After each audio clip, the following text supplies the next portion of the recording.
Howdy physics lovers, कैसे आप सब। आज के इस वीडियो लेक्चर में हम सीखेंगे Coulomb's law in scalar form. Coulomb's law in scalar form के साथ हम करेंगे एनसीईआरटी एक्सरसाइज के numericals based on the same topic. Coulomb's law in electrostatics in scalar form एक बहुत ही इंपॉर्टेंट और प्यारा सा लॉ है, क्योंकि ये हमें बताता है कि दो स्टेशनरी पॉइंट चार्जेस के बीच में लगने वाली इलेक्ट्रोस्टैटिक फोर्स ऑफ इंटरेक्शन को आप और मैं कैसे मेजर कर सकते हैं, और वो इलेक्ट्रोस्टैटिक फोर्स किस किस फैक्टर पर डिपेंड करती है। इस लॉ को बनाने वाले जो महान वैज्ञानिक थे उनका नाम था Charles Augustin de coulomb.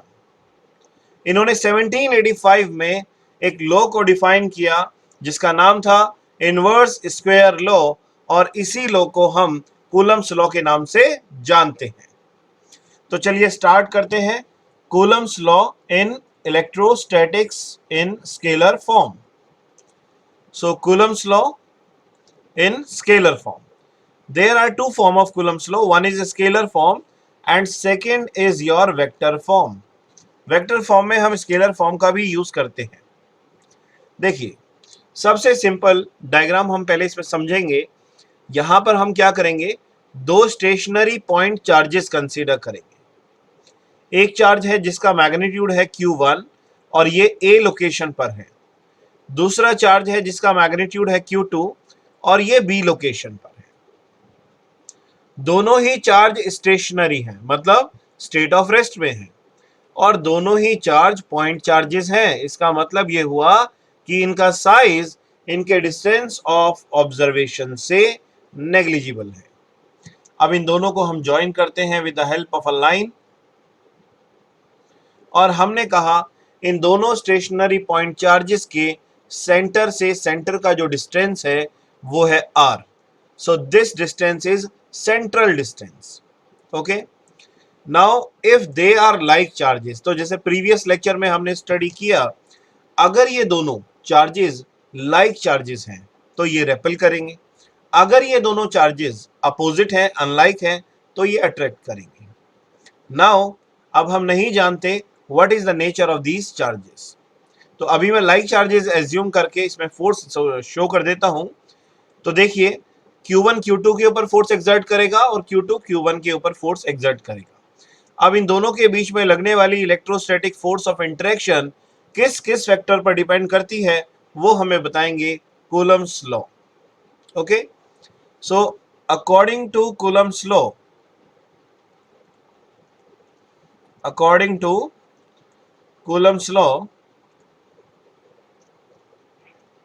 the electrostatic force of interaction, the electrostatic force of interaction, देखिए हम यहां पर कह रहे हैं इलेक्ट्रोस्टैटिक फोर्स ऑफ इंटरेक्शन, क्योंकि जो इंटरेक्शन वर्ड है वो अट्रैक्शन और रिपल्शन दोनों को रिप्रेजेंट करता है। यहां पर अट्रैक्शन होगा या repulsion, that depends only on the nature of the point charges. So according to Coulomb's law, the electrostatic force of interaction between two stationary point charges is, first point, directly proportional to the product of magnitude of charges, directly proportional to the product of magnitude of charges, कि यहां पर जो charges हैं उनके magnitude के product के directly proportional होती है electrostatic force of interaction, magnitude of charges. Okay, so आप लिख सकते हैं F is proportional to magnitude of Q1, magnitude of Q2। अब यहां पर जो हमने मॉड्यूलस लगाया है, मोड लगाया है, इसका मतलब ये है न्यूमेरिकल में चाहे आपको नेगेटिव चार्ज दिया जाए या पॉजिटिव चार्ज दिया जाए, आप हमेशा यहां पर पॉजिटिव वैल्यू ही कंसीडर करेंगे। Okay, don't get confused in the numerical, keep it in mind. In between the topic मैं आपके साथ एक इंफॉर्मेशन भी शेयर करना चाहता हूं कि हमारी जो फिजिक्स लव अकेडमी है उसके ऐप पर हमने फिजिक्स की live classes for 12th start कर दी है, जिसमें हम CBSE, JEE mains plus NEET दोनों का कोर्स पैरेलल लेके चलेंगे और साथ में NCERT exercise and additional exercise complete solve करेंगे। If you want to join तो आप स्क्रीन पर दिए गए नंबर पर हमें मैसेज कर सकते हैं, अपना नाम, रीजन, क्लास और सब्जेक्ट। ठीक है, तो आप हमारी क्लासेस अगर ज्वाइन करना चाहें, इंटरेस्टेड हो तो स्क्रीन पर दिए गए नंबर पर व्हाट्सएप करके ज्वाइन कर सकते हैं। ऑल्टरनेट डेज पर क्लासेस होती हैं, 1 आवर की क्लास है और उसमें एनसीईआरटी को बेस बना के सीबीएसई, जी मेंस और नीट के सभी टॉपिक्स को हम कंप्लीट करने की कोशिश करेंगे। साथ में एनसीईआरटी का कंप्लीट सॉल्यूशन, एडिशनल एक्सरसाइज और भी बहुत सारे बेनिफिट्स आपको मिलेंगे। उसके बाद कंटिन्यू करते हैं।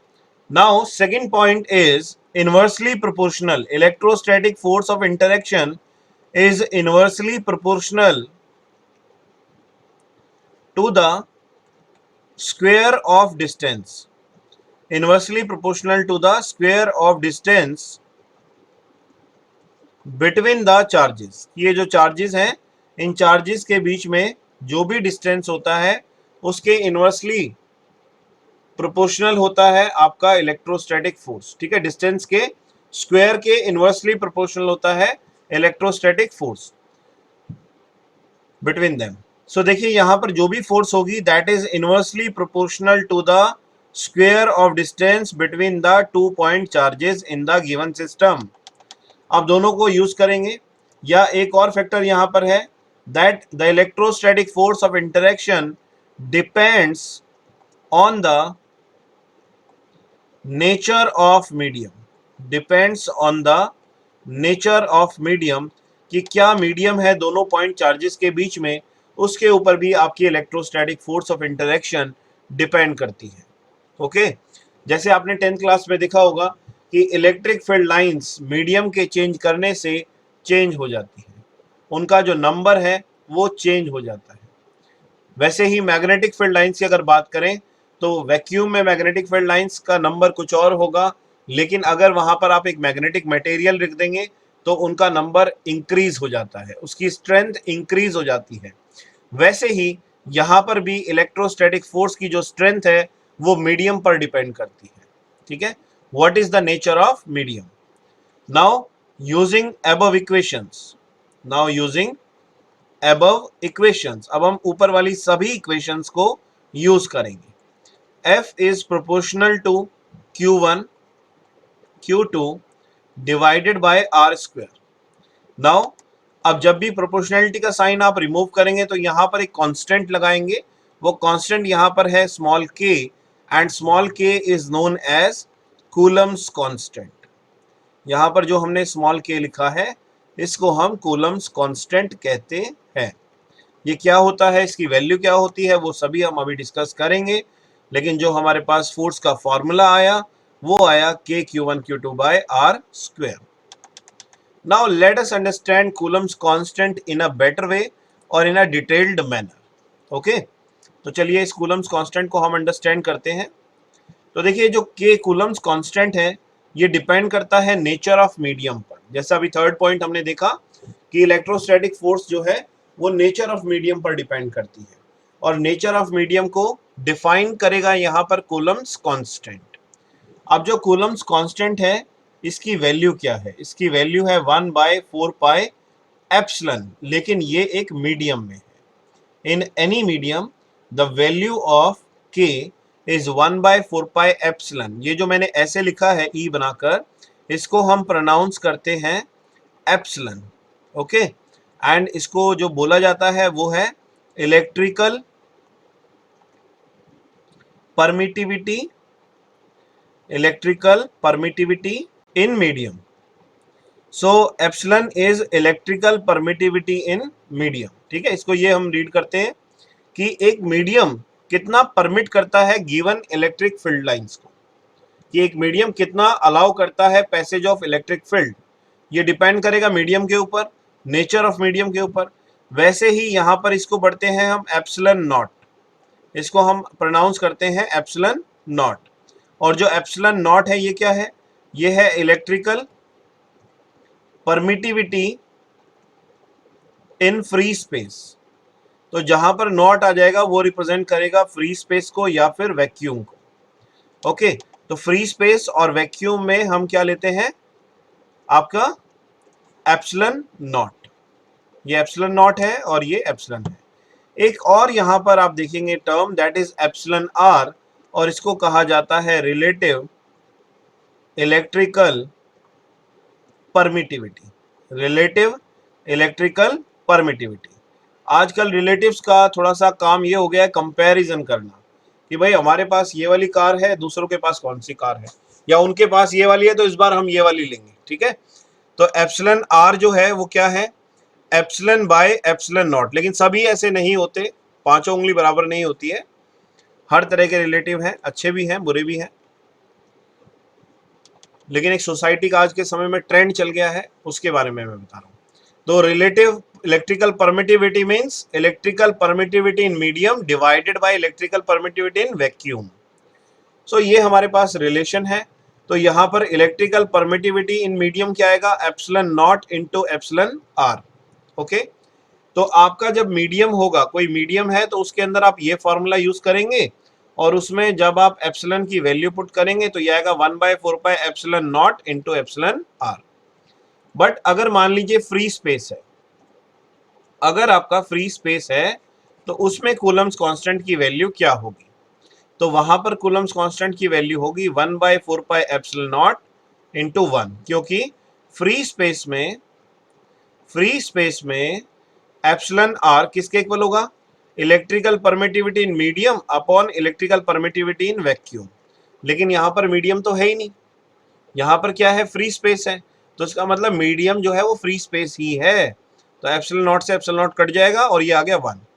तो फ्री स्पेस के केस में आप कूलम्स कांस्टेंट को लेंगे 1/4 एप्सिलॉन नॉट। अब सवाल ये है कि इस एप्सिलॉन नॉट की वैल्यू क्या है, where the value of epsilon naught is 8.85 into 10⁻⁻12। Unit क्या होगी, जो भी कूलम कांस्टेंट की यूनिट होगी उसका जस्ट अपोजिट होगी, है ना। तो कूलम कांस्टेंट की यूनिट क्या होगी, आप देखिए जरा यहाँ पर, कूलम कांस्टेंट की यूनिट क्या होगी, के की यूनिट। तो के किसके इक्वल आया, इसमें हम बता सकते हैं जो के है वो हमारा इक्वल है FR²/Q1 Q2, ठीक है ना। एफ की यूनिट क्या होती है, न्यूटन, आर की मीटर स्क्वायर, और चार्ज की coulomb into coulomb, coulomb square. So newton metre square per coulomb square, इसी का रेसिप्रोकल है एप्सिलॉन नॉट। तो यहां पर लिखेंगे आप कूलम स्क्वायर पर न्यूटन पर metre square. This is the unit of epsilon naught. Numerical purpose के लिए एप्सिलॉन नॉट की वैल्यू आपको याद करनी है। जब ये सभी वैल्यूज आप कूलम कांस्टेंट में पुट करोगे तो आपको देखिए कूलम कांस्टेंट की वैल्यू क्या मिलेगी, 1/4 एप्सिलॉन नॉट 8.85 10⁻⁻12। सो सॉल्व करने के बाद आपको मिलेगा 9 into 10⁻9 Newton metre square per coulomb square. ये दोनों वैल्यूज, न्यूमेरिकल वैल्यूज आपको लर्न करनी है, एप्सिलॉन नॉट की भी लर्न करनी है, और आपको ये के की वैल्यू भी लर्न करनी है, कूलम कांस्टेंट की वैल्यू भी लर्न करनी है। और ध्यान रखिए कूलम कांस्टेंट का जो के है आप वो स्मॉल लेटर में लिखेंगे, कैपिटल लेटर में नहीं लिखेंगे, क्योंकि कैपिटल लेटर में दूसरी टर्म है जिसको हम बोलते हैं डाइलेक्ट्रिक कांस्टेंट। तो भाई ये हमारा हुआ Coulomb's law in scalar form. तो इसका कंक्लूजन हम करते हैं, Coulomb's law in scalar form में electrostatic force in free space. तो फ्री स्पेस में हमने क्या फॉर्मूला ड्राइव किया, फ्री स्पेस में हमने फॉर्मूला ड्राइव किया FO is equal to K magnitude of charge 1 magnitude of charge 2 divided by r square. फिर हमने सॉल्व किया, मीडियम में भी देखा, मीडियम में हमारे के की वैल्यू थोड़ी सी डिफरेंट होती है, तो F in medium that is equal to 1/4 epsilon naught epsilon R, Q1 का मैग्नीट्यूड, Q2 का मैग्नीट्यूड और R स्क्वायर। यहां पर भी आप लिख सकते हो ऐसा, 1/4πε0, क्योंकि फ्री स्पेस में एप्सिलॉन नॉट है, Q1 Q2 by r square. ठीक है, ये आ गया फ्री स्पेस में फॉर्मूला, ये आ गया मीडियम में फॉर्मूला। अब आपको जो फॉर्मूला गिवन होगा, जो सिचुएशन गिवन होगी, उसके अकॉर्डिंग आप फॉर्मूला अप्लाई करेंगे। सो ये हमारे पास थी equation number 1, 2 and it is equation number 3। अब यहां पर आ जाइए, इसको ले लेते हैं हम दोबारा से, इसको हम मान लेते हैं इक्वेशन 1 और इसको मान लेते हैं equation 2। Now we will understand what is dielectric constant. तो देखिए, इन दोनों इक्वेशंस का यूज करके हम निकालेंगे डाइलेक्ट्रिक कांस्टेंट, और हम यहाँ पर प्रूव करेंगे कि जो डाइलेक्ट्रिक कांस्टेंट होता है वो रिलेटिव इलेक्ट्रिकल परमिटिविटी के इक्वल होता है। डाइलेक्ट्रिक कांस्टेंट एक्चुअली में होता क्या है, डाइलेक्ट्रिक सब्सटेंस क्या है, कितने टाइप्स के हैं, और डाइलेक्ट्रिक से इलेक्ट्रिक फील्ड को कैसे अफेक्ट या इन्फ्लुएंस किया जा सकता है, ये सभी हम पढ़ेंगे चैप्टर नंबर 2 टॉपिक कैपेसिटेंस के अंदर। अभी हमें यहाँ पर सिर्फ इतना अंडरस्टैंड करना है कि डाइलेक्ट्रिक जो है, सब डाइलेक्ट्रिक कांस्टेंट जो है वो आपका रिलेटिव इलेक्ट्रिकल परमिटिविटी के इक्वल होता है। So dielectric constant is represented by symbol capital K. Coulomb constant के लिए स्मॉल के यूज करते हैं और डाइलेक्ट्रिक कांस्टेंट के लिए कैपिटल के यूज करते हैं। अब इसका फॉर्मूला क्या है, इसका फॉर्मूला होता है force in vacuum divided by force in medium. Force in vacuum हमने इक्वेशन नंबर 1 में यहाँ पर देखा, ये है 1/4πε0 Q1 Q2 divided by r square, and force in medium is 1/4πε0 r Q1 Q2 by r square. ये कैंसिल हो जाएगा, 1/4πε0 से 1/4πε0 कैंसिल हो जाएगा, एंड वी ऑब्टेन दैट कि डाइलेक्ट्रिक कांस्टेंट जो है वो रिलेटिव इलेक्ट्रिकल परमिटिविटी के इक्वल होता है। तो यहाँ पर इस डेरिवेशन में हमने देखा कि डाइलेक्ट्रिक कांस्टेंट और रिलेटिव इलेक्ट्रिकल परमिटिविटी दोनों एक दूसरे के इक्वल है। ठीक है, दोनों एक दूसरे के इक्वल है। नाउ वी प्रोसीड फर्दर, और अब हम क्या करेंगे, इनके फॉर्मूलाज लिखेंगे। फॉर्मूलाज कैसे लिखेंगे, देखिए, डाइलेक्ट्रिक कांस्टेंट हमने लिखा FO/F मीडियम, और आपका जो ER है इलेक्ट्रिकल रिलेटिव इलेक्ट्रिकल परमिटिविटी है, ये किसके इक्वल है, ε/ε0।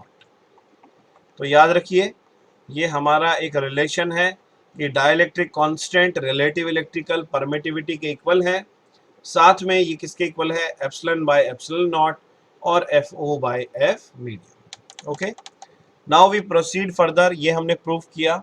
अब समय आ गया है कि जब हम इसके क्वेश्चन सॉल्व करें, तो चलिए हम इसके क्वेश्चन सॉल्व करते हैं फ्रॉम NCERT एक्सरसाइज।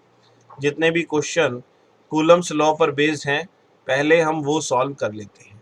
ठीक है, पढ़ते रहिए, मुस्कुराते रहिए, यही हम सब के लिए अच्छा है।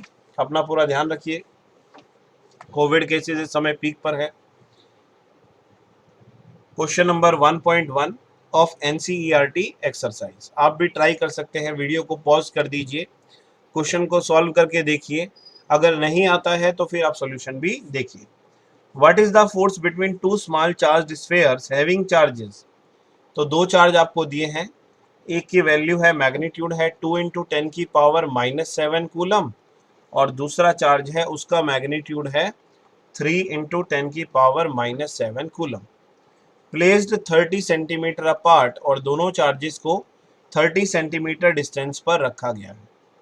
इनके बीच में लगने वाली इलेक्ट्रोस्टैटिक फोर्स हमें कैलकुलेट करनी है।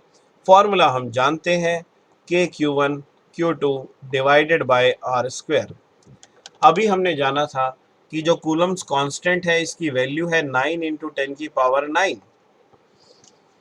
Q1 की वैल्यू है 2 × 10⁻⁷, और Q2 की वैल्यू है 3 × 10⁻⁷, डिवाइडेड बाय आर, और आर है आपका 30। को सेंटीमीटर को मीटर में बदलना ना भूले, अदरवाइज दुर्घटना घट सकती है।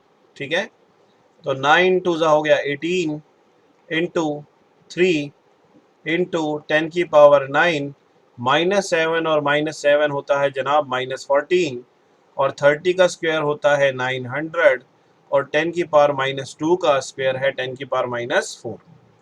अब जरा इसको सॉल्व करते हैं। 9 1 ज़ा 9, 9 2 ज़ा 18, ठीक है। अब यहाँ पर देखिए ये आएगा 2 3 ज़ा 6 इंटू 10 की पावर 9 में से -14 करेंगे तो -5 आएगा, -4 और +2 करेंगे तो -2 आएगा, ऊपर जाएगा तो +2 आ जाएगा। मैं करेक्ट हूँ? -4 +2 -2 न्यूमरेटर में लेके जाएंगे तो +2। सो ये हमारा आएगा 6 इंटू 10 की पावर -3 न्यूटन।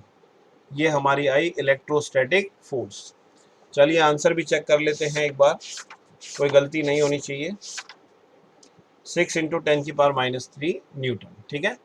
अब सवाल यह है कि इन दोनों के बीच में कौन सी फोर्स लगेगी, अट्रैक्टिव या रिपल्सिव। तो दोनों का चार्ज का नेचर सेम है, दोनों लाइक चार्जेस हैं और लाइक चार्जेस के बीच में लगने वाली फोर्स रिपल्सिव फोर्स होती है ना। ये फोर्स कौन सी होती है? रिपल्सिव होती है। तो यहाँ पर नेचर ऑफ फोर्स होगा रिपल्सिव। अब करते हैं क्वेश्चन नंबर 1.2। चलिए 1.2 क्वेश्चन, वीडियो को पॉज कर दीजिए, क्वेश्चन को सॉल्व करके देख लीजिए। अगर क्वेश्चन ना आए तो आप इसमें देखिए, अगर हो जाए तो मैच कर लीजिए। Electrostatic force on a small sphere of charge 0.4 microcoulomb. एक स्फीयर है जिसके अंदर चार्ज की वैल्यू है 0.4 माइक्रोकूलम। हम पहले इसे कूलम में कन्वर्ट करेंगे, उसके लिए 10 की पावर -6 से मल्टीप्लाई करना होगा। Another small sphere of charge, एक और स्फीयर है जिसका चार्ज है -0.8 माइक्रोकूलम, तो इसको भी कूलम में कन्वर्ट कर देंगे। इन एयर इज, तो इन दोनों के बीच में लगने वाली फोर्स आपको दी है 0.2 Newton. What is the distance between the two charges. First part में आर कैलकुलेट करना है, सेकंड पार्ट में आपको बताना है कि जो फोर्स है सेकंड स्फीयर पर फर्स्ट की वजह से वो कितनी होगी। तो वो हम करेंगे, पहले हम फर्स्ट पार्ट सॉल्व कर लेते हैं, ठीक है। तो देखिए कैसे करेंगे। एफ का फॉर्मूला आप सभी को याद होना चाहिए कि modulus of Q1 magnitude of Q2 divided by r square. So भैया हमें आर स्क्वायर कैलकुलेट करना है, आर कैलकुलेट करना है, तो ये हो जाएगा k Q1 Q2 divided by F.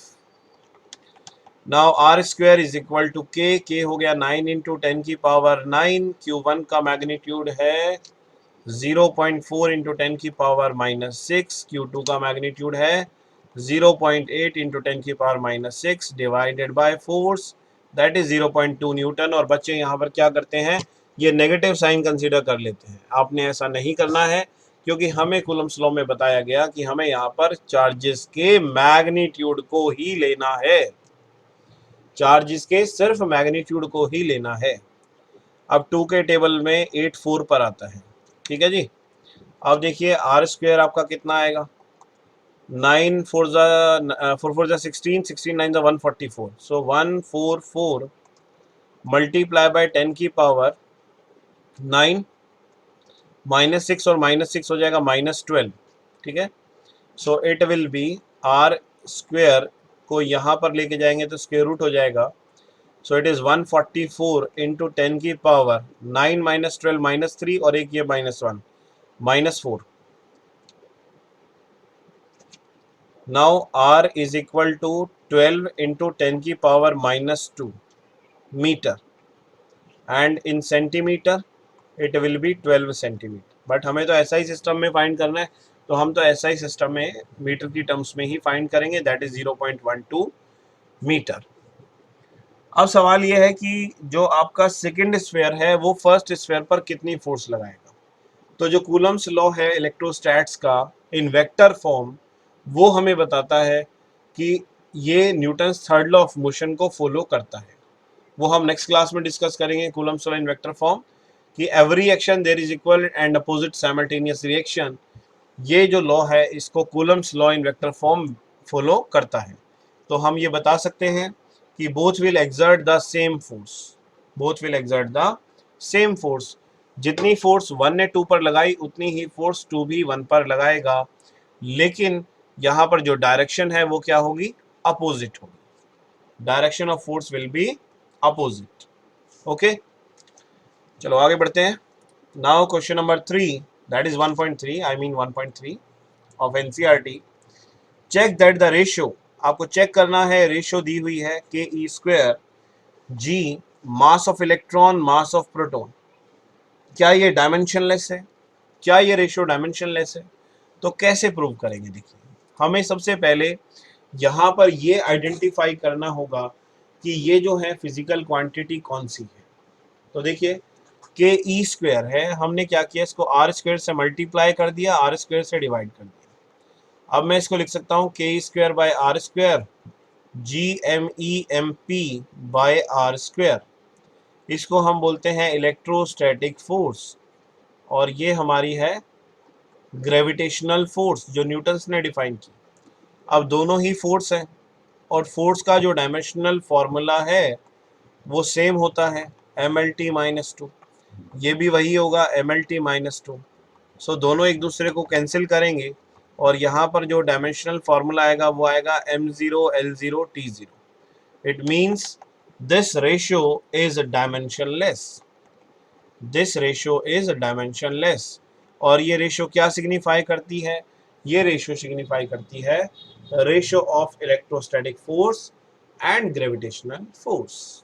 ठीक है, मजा आ रहा है, समझ में आ रहा है, एंजॉय कर रहे हो? समझ में आना चाहिए, अगर कंसेप्ट समझ में आएंगे तो सब कुछ ठीक है, कंसेप्ट अगर क्लियर नहीं है तो फिर प्रॉब्लम ही प्रॉब्लम है। आगे देखिए जी, explain the meaning of the statement electric charge of a body is quantized. So यहाँ पर ये आपको एक्सप्लेन करना है कि electric charge on a body is quantized. आप इसको कैसे एक्सप्लेन करेंगे कि charge has grainy nature, charge has grainy nature and there is a property of charge that is quantization of charge. Charge is always an integral multiple of basic elementary charge particle। कि charge का granny nature होता है, charge को हम count कर सकते हैं microscopic level पर, और हमने क्वांटाइजेशन ऑफ चार्ज जो कि बेसिक प्रॉपर्टी ऑफ चार्ज है वहाँ पर स्टडी किया है कि टोटल चार्ज जो भी होता है वो हमेशा इंटीग्रल मल्टीपल होता है बेसिक एलिमेंट्री चार्ज पार्टिकल के। In B part, why can one ignore quantization of electric charge when deal with the macroscopic large scale? तो ये बिल्कुल उस तरीके से है जैसे मैंने अगर आपको बोला 100 किलोग्राम राइस में ग्रेन काउंट कर दीजिए, तो आप क्या करेंगे? हो सकता है आप काउंट कर दें, आपके पास सुपर कंप्यूटर हो, आप शायद उसकी मदद से काउंट कर दें, लेकिन यहाँ पर प्रॉब्लम क्या आएगी? एक्यूरेसी। ठीक है, ऐसा ही चार्जेस में होता है। मैक्रोस्कोपिक लेवल में number of elementary charge particles बहुत लार्ज होता है, जिसको एक्यूरेसी के साथ कैलकुलेट करना हमारे लिए बहुत डिफ़िकल्ट टास्क है। इसीलिए मैक्रोस्कोपिक वर्ल्ड में हम चार्ज के क्वांटाइजेशन कंसेप्ट को इग्नोर करते हैं। ठीक है जी। Now question number 1.5। In question number 1.5, when a glass rod is rubbed with silk, charge appears on both. A similar phenomena is observed with many other pairs of bodies. Explain how this observation is consistent with the law of conservation of charge। तो देखिए, यहाँ पर इसमें बताया गया है कि जब एक ग्लास रॉड को आप सिल्क क्लॉथ पर रब करेंगे तो उसके बाद दोनों बॉडीज के ऊपर चार्ज अपीयर होता है। तो इसका रीज़न हम पहले लेक्चर में पहले पढ़ चुके हैं, क्वेश्चन में डिस्कस कर चुके हैं। यह है चार्जिंग बाय फ्रिक्शन, कि जब दो बॉडीज को आप एक दूसरे के साथ रब करेंगे तो एक बॉडी इलेक्ट्रॉन्स को लॉस करती है और दूसरी बॉडी इलेक्ट्रॉन्स को गेन करती है। जो बॉडी इलेक्ट्रॉन को गेन करेगी वो बॉडी बन जाएगी नेगेटिवली चार्ज बॉडी, और जो बॉडी इलेक्ट्रॉन को लॉस करेगी वो बन जाएगी पॉजिटिवली चार्ज्ड बॉडी। और किस बॉडी पर क्या चार्ज आएगा ये आप हमारे प्रीवियस लेक्चर के ट्राइबो इलेक्ट्रिक सीरीज में चेक कर सकते हैं। ट्राइबो इलेक्ट्रिक सीरीज से आपको पता चलेगा कि which body will acquire which type of charge. Okay, तो आज के इस क्लास में हमने सीखा Coulomb's law in scalar form, electrostatics, और साथ में सॉल्व किए उसके न्यूमेरिकल्स। एक बार फिर मैं आपको याद दिलाऊं कि हमने क्लास 12th की फिजिक्स लव एकेडमी की ऐप पर क्लासेस स्टार्ट कर दी है, वो भी बहुत नॉमिनल फ़ी पर। मंथली फ़ीस आप दे सकते हैं, कोई उसमें पैकेज नहीं है, और आप हमारी क्लासेस को ज्वाइन कर सकते हैं वेरी सिंपली। जो स्क्रीन पर ऊपर नंबर दिया गया है उस पर आपको मैसेज करना है अपना नाम, रीजन, क्लास और सब्जेक्ट। ठीक है, उसके बाद जो भी डिटेल्स होंगी वो हम आपके नंबर पर आपको व्हाट्सएप करेंगे, आपसे कांटेक्ट करेंगे और आप हमारी क्लासेस का आनंद ले सकते हैं। ठीक है जी, और साथ में अपने टारगेट्स को क्लियर कर सकते हैं। सो आप ज्वाइन कर सकते हैं, बेझिझक आप हमें कॉल करिए एंड हम आपको गाइड करेंगे। उसमें हम NCERT exercise, additional exercise, CBSE, JEE NEET के कंप्लीट कोर्स को कंप्लीट कराने की कोशिश करेंगे। साथ ही हम उसमें आपको daily practice paper, everyday class assignment provide करते हैं, जिसकी मदद से आपके सारे कॉन्सेप्ट्स क्रिस्टल क्लियर हो जाते हैं। Thank you very much. जय हिंद, जय भारत। Hashtag physics love. इसी प्रकार फिजिक्स लव चैनल से जुड़े रहें और अपने दोस्तों के साथ शेयर करें।